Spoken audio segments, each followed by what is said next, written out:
कभी कभी मेरे दिल में ख्याल आता है कि क्या दुनिया का कोई भी ऐसा अपराध है जो भाजपाई नेता न करते हों या करते हुए ना पकड़े जाएं। पाकिस्तान के लिए जासूसी करने से लेकर हत्या, लूट, दुष्कर्म, चोरी, छिनैती, घोटाला, फ्रॉड, हर मामले में आए दिन इनके लोग बड़ी बड़ी संख्या में पकड़े जाते हैं, पार्टी का नाम ऊंचा करते हैं।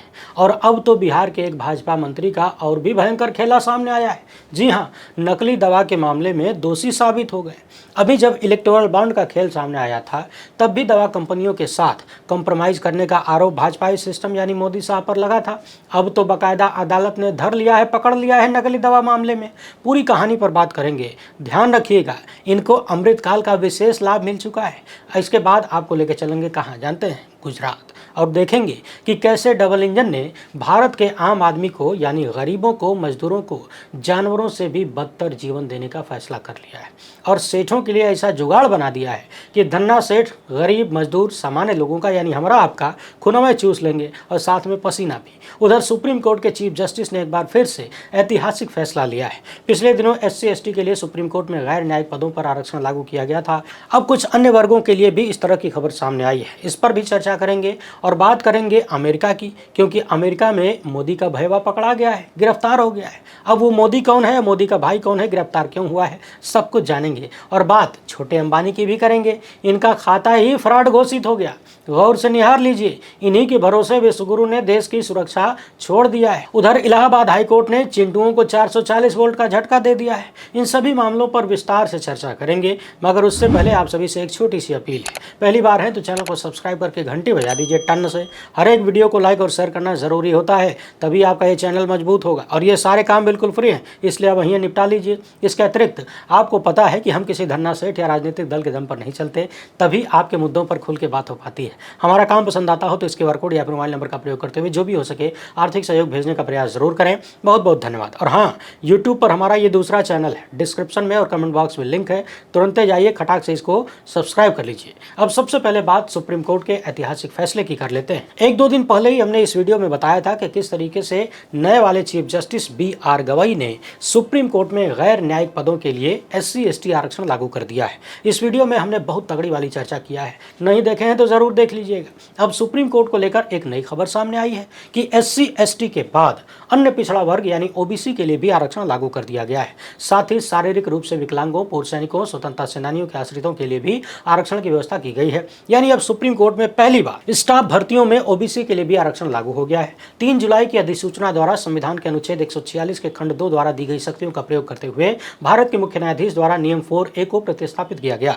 तो कुल मिलाकर अब सुप्रीम कोर्ट में SC/ST, OBC, विकलांग, भूतपूर्व सैनिकों और स्वतंत्रता सेनानियों के आश्रितों के लिए अलग अलग श्रेणियों में पदों पर सीधी भर्ती में आरक्षण मिलेगा। आइए अब थोड़ा सा चलते हैं बिहार, उसी में थोड़ा सा राजस्थान भी चलेंगे, फिर जाएंगे UP और फिर चलेंगे गुजरात। गुजरात वाला कांड बहुत डेंजर है, उसको जरा विशेष फोकस के साथ सुनिएगा। बिहार के नीतीश सरकार में भाजपा कोटे से मंत्री जीवेश कुमार अर्थात जीवेश मिश्रा अब विरोधियों के निशाने पर आ गए हैं। और आने का कारण है कि 15 साल पुराने मामले में राजस्थान की एक कोर्ट ने इन्हें दोषी ठहराया है और मामला था नकली दवाई का। खबरों के अनुसार ये मामला सितंबर 2010 का है। राजस्थान के देवगढ़ में कंसारा ड्रग्स डिस्ट्रीब्यूटर्स कंपनी में दवाओं के सैंपल लिए गए थे।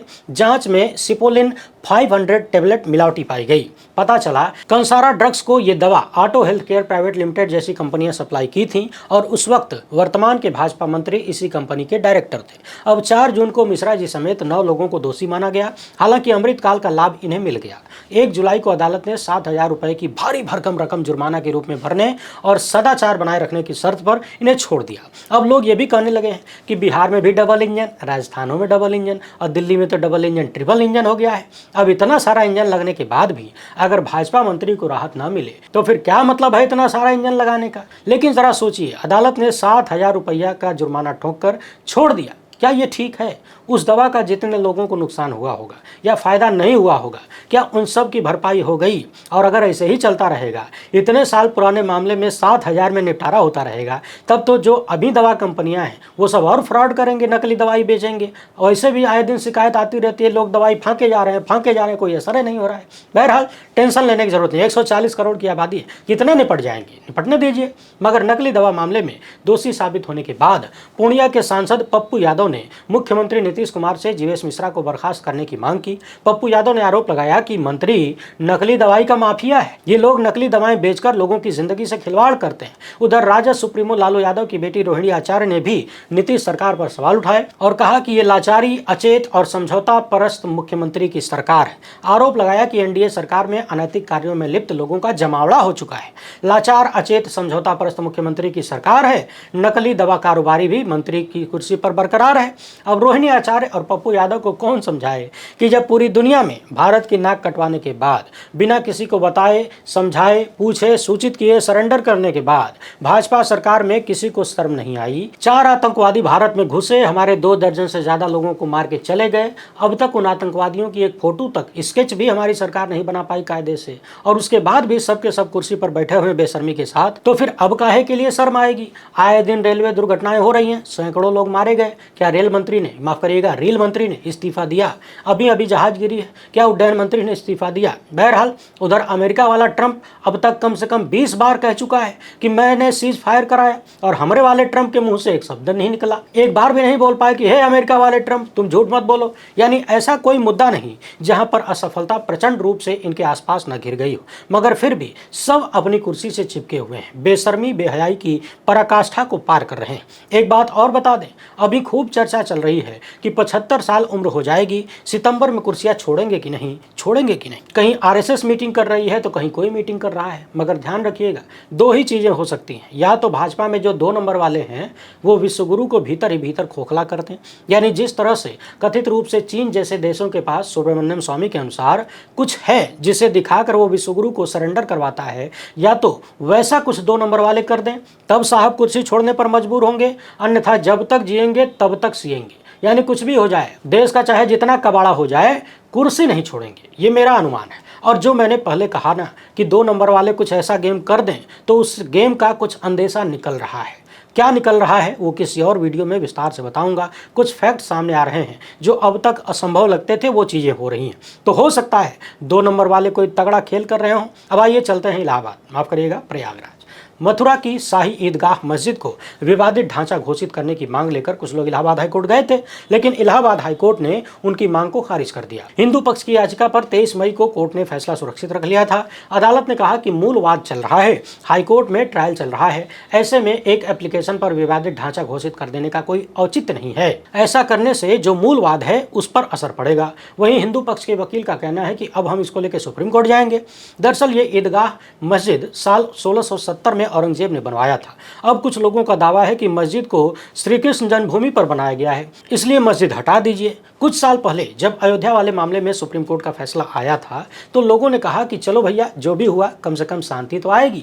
लेकिन समस्या ये है कि अगर शांति आ जाएगी तो कुछ लोगों की कुर्सी खतरे में आ जाएगी, उनकी जीवन में अशांति हो जाएगी। अयोध्या का फैसला शांति का रास्ता नहीं बन पाया, बल्कि अशांति का आधार बन गया। वो तो भला हो पूर्व चीफ जस्टिस संजीव खन्ना का, जिन्होंने मस्जिद खोदो अभियान पर रोक लगा दिया, वरना कहीं एक मस्जिद खोदी जाती और ऑपरेशन सिंदूर तथा विश्वगुरु का सरेंडर सब भुलवा दिया जाता, क्योंकि दिन रात गोदी मीडिया पर वही खुदाई चल रही होती। सोचिए, हमारा पड़ोसी देश मच्छर की साइज का स्पाई कैमरा बना रहा है, पक्षियों की तरह उड़ने वाला ड्रोन बना रहा है, यानी नीचे से देख के पता ही नहीं चलेगा कि कौवा उड़ रहा है या फिर चीनी ड्रोन।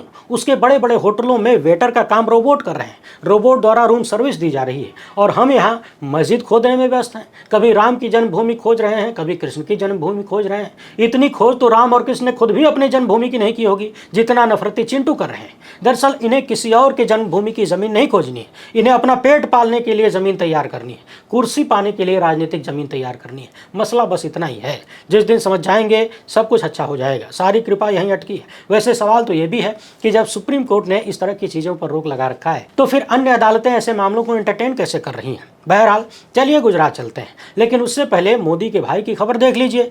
पीएनबी घोटाले के आरोपी नीरव मोदी के भाई निहाल मोदी को अमेरिका में गिरफ्तार कर लिया गया। अधिकारियों ने बताया कि ये गिरफ्तारी 4 जुलाई को की गई। भारत की ईडी और सीबीआई ने निहाल के प्रत्यर्पण की अपील किया था। अब इसकी जमानत पर सुनवाई 17 जुलाई को होने वाली है। दैनिक भास्कर के अनुसार अमेरिका में धोखाधड़ी के अलावा निहाल मोदी पर 13,600 करोड़ रुपए के पीएनबी घोटाले में शामिल होने और सबूत मिटाने का भी आरोप है। ईडी और सीबीआई को जांच में पता चला कि निहाल ने नीरव मोदी की मदद में अहम भूमिका निभाई थी, फर्जी कंपनियों का इस्तेमाल करके गैर कानूनी पैसे को छुपाया था। मोदी के छोटे भाई के खिलाफ 2 आरोपों में कार्रवाई हुई है, पहली मनी लॉन्ड्रिंग और दूसरा आपराधिक साजिश। निहाल मोदी नीरव मोदी का सौतेला भाई है, बेल्जियम की नागरिकता है और चाचा भतीजा ने मिलकर भारत को निहाल कर दिया। वैसे टेंशन लेने की जरूरत नहीं है, इस तरह के लोग जितनी देरी से गिरफ्तार होते हैं उतनी जल्दी छूट जाते हैं, क्योंकि 13,600 करोड़ रुपया अकेले थोड़ी डकार लिए होंगे, उसमें सत्ता में शामिल लोगों को भी गया होगा हिस्सा। अभी हाल ही में विजय माल्या ने बताया था ना कि भारत छोड़ने से पहले वित्त मंत्री अरुण जेटली से मिलकर बात की थी, बताकर निकले थे। हाँ, ये जरूर है कि समय समय पर गिरफ्तारी, धरपकड़, जांच, इस तरह की खबरें आती हैं तो आम आदमी को लगता है कि चलो सरकार भ्रष्टाचार के खिलाफ कुछ कर रही है। अब आप कहेंगे कि मैं ऐसे काहे बोल रहा हूँ, नहीं मुझे मालूम है आप कहेंगे और कहना भी चाहिए, तो लीजिए भैया सबूत तो देख लीजिए, आप खुद ही बताइए ऐसा कहना चाहिए कि नहीं। सबसे पहले खबर देखिए, स्टेट बैंक ने अनिल अंबानी की रिलायंस कम्युनिकेशन के लोन खाते को फ्रॉड घोषित किया है। फ्रॉड, धोखेबाज, यानी बहुत सारी गड़बड़ियां, घपलेबाजी और लोचा सामने आया है, तो स्टेट बैंक को अनिल अंबानी के लोन खाते को फ्रॉड घोषित करना पड़ा। बैंक अब कंपनी के पूर्व निदेशक अनिल अंबानी से जुड़ी जानकारी आरबीआई को सौंपने की तैयारी में है। यानी एक तरफ ये सब कहानी है, दूसरी तरफ उस मामले को याद करिए, मई 2025 में, अभी 2 महीना पुराना मामला है, जर्मनी की रेन मेटल एजी के साथ अनिल अंबानी की कंपनी रिलायंस डिफेंस का एक समझौता हुआ। इसके तहत महाराष्ट्र में गोला बारूद और विस्फोटक बनाया जाएगा। ये साझेदारी मेक इन इंडिया के पहल के तहत भारत को रक्षा उत्पादन में आत्मनिर्भर बनाने और हथियार निर्यात बढ़ाने की दिशा में एक कदम है, ऐसा कहा गया। अब जरा सोचिए, ऐसे ऐसे लोगों के भरोसे भारत की सेना बैठी रहेगी, पता चला कि ये लोग समय पर गोला बारूदें नहीं दिए, बंदूकें नहीं दिए, और दे भी दिए तो जहां मारे वहां फटवे नहीं किया, क्या भरोसा। इतने साल से तो इनके फ्रॉड की कहानी सामने आ रही है, अब खुद देश के सबसे बड़े बैंक ने इनके लोन खाते को फ्रॉड घोषित कर दिया, तो जो बना कर देंगे वो भी काम करेगा या फिर फ्रॉड का शिकार हो जाएगा, कौन जानता। और सुनिए, रफाल जो कंपनी बनाती है जिसका नाम है दशा एविएशन, जून 2025 में अनिल अंबानी की कंपनी के साथ 2000 बिजनेस जेट्स के निर्माण के लिए समझौता किया गया। कहा गया कि भारत में पहली बार इस तरह के विमान का उत्पादन होगा। ये पहला मेड इन इंडिया विमान होगा जो 2028 तक उड़ान भरेगा। न जाने कौन कौन से भौकालबाजी की गई और ये सारी चीज बिना विश्वगुरु की मदद के संभव नहीं है, ऐसे आरोप लगते हैं। बाकी आप तो जानते ही हैं, विश्वगुरु के पास अंबानी जैसे, अनिल अंबानी जैसे ईमानदार, कर्मठ और स्वच्छ छवि वाले लोगों की भरमार है। आगे पीछे सब एकदम ईमानदार घूमते हैं। लेकिन फिर से कह रहा हूं, आप लोग टेंशन मत लीजिए और सेठों को भी टेंशन न लेना पड़े, इसलिए तो इन्होंने अपने आदमी को ऊपर बिठाया है, वो आदमी सब सेटल कर देगा। भारत की जनता के पास बहुत पैसा है और इतना पैसा है कि लोग खा खा के खत्म नहीं कर पा रहे हैं। उनके पास खर्च करने के लिए टाइम नहीं है। लोग चाहते हैं कि ज्यादा से ज्यादा देर तक काम करें, देश की तरक्की में योगदान दें। गुजरात की जनता एकदम पगला गई थी, घर में बैठे बैठे लोग छाती पीट पीट कर चिल्ला रहे थे कि हमको भी 12 घंटा काम करना है, 12 घंटा काम करना है। अरे भाई, जब 75 साल की बढ़ोतरी वाले हमारे प्रधानमंत्री 18 घंटे काम कर सकते हैं तो हम 12 घंटे काम क्यों नहीं कर सकते, हमें भी मिलना चाहिए। फिर क्या था, गुजरात सरकार ने लोगों की डिमांड पूरी कर दी, एक अध्यादेश की व्यवस्था की। अब फैक्ट्री कर्मचारी को 12 घंटे काम करने और महिलाओं को रात की पाली में काम करने की अनुमति मिलेगी। अब कुछ देशद्रोही टाइप के आदमी होंगे, वो पूछेंगे कि महिलाओं को रात में काम करने के लिए भेजा जाएगा तो उनकी सुरक्षा का क्या होगा। ये सब फालतू के सवाल है, नहीं करना चाहिए, बहुत पाप लगता है। इस खबर के अनुसार संशोधित धारा 54 राज्य को अधिसूचना के माध्यम से बिना अंतराल के लगातार काम के घंटे की संख्या 5 से बढ़ाकर 6 करने की अनुमति दे दी गई है। ये विधेयक कारखाना अधिनियम की धारा 54 में संशोधन करता है, जो कि राज्य को दैनिक कार्य घंटे में 12 घंटे तक की वृद्धि को अधिसूचित करने के लिए अनुमति देता है। इसमें इंटरवल भी शामिल है, जो कि किसी सप्ताह में अधिकतम 48 घंटे का हो सकता है। यह भी कहा गया है कि काम के घंटे में वृद्धि श्रमिक की लिखित सहमति पर निर्भर करती है। बाकी आप तो जानते ही हैं कि श्रमिक की कितनी सहमति ली जाती है। फैक्ट्री में मालिक किस तरीके से श्रमिक का खून पसीना एक कर लेता है और सब कुछ चूस लेता है। लोग तो यहाँ तक कहते हैं कि 8 घंटा बोल के पहले से ही 10-12 घंटा काम करवाते थे, और अब तो सेठों के लिए और बढ़िया बात हो गई। अभी हाल ही में देश का कोई बड़का सेठ बयान दिया था, शायद उन्होंने 12 घंटे या 16 घंटे काम करने की बात कही थी। अब सवाल ये है कि हर आदमी नॉन बायोलॉजिकल तो है नहीं कि उसके पास 10-20 घंटे एक्स्ट्रा होंगे। आम आदमी के लिए तो दिन में 24 घंटे ही होते हैं। अगर कोई व्यक्ति 12 घंटे लगातार काम करेगा और 2 घंटा आने जाने का निकाल लीजिए तो 14 घंटा इसे निपट गया, बचा 10 घंटा। स्वस्थ रहने के लिए मनुष्य को 8 घंटे की नींद जरूरी है, बचा 2 घंटा। अब 2 घंटे में आदमी नहाएगा, खाएगा, दैनिक क्रिया करेगा, घर के सारे काम निपटाएगा, महिलाएं खाना पीना बनाएंगी, बच्चों को संभालेंगी, उनके साथ समय व्यतीत कर लेंगी, उन्हें भी संभाल लेंगी। क्या ये सब संभव है? अब यहाँ मैं उनकी बात नहीं कर रहा हूँ जो 18 घंटे काम करते हैं। भाई, उनके पास मेहरारू नहीं है, न लड़का है, यानी किसी से प्रेम नहीं। जब किसी से प्रेम नहीं तो किसी को समय भी नहीं देना है। अब ऐसा सौभाग्य सबके पास तो है नहीं, फिर आम आदमी का क्या होगा? क्या उसे जानवरों से भी बदतर जीवन देने का प्लान भाजपा डबल इंजन ने कर लिया है या फिर मशीन समझ लिया है? बहरहाल अभी इतना ही। वीडियो पसंद आई हो तो ज़्यादा से ज़्यादा लोगों तक पहुँचाएं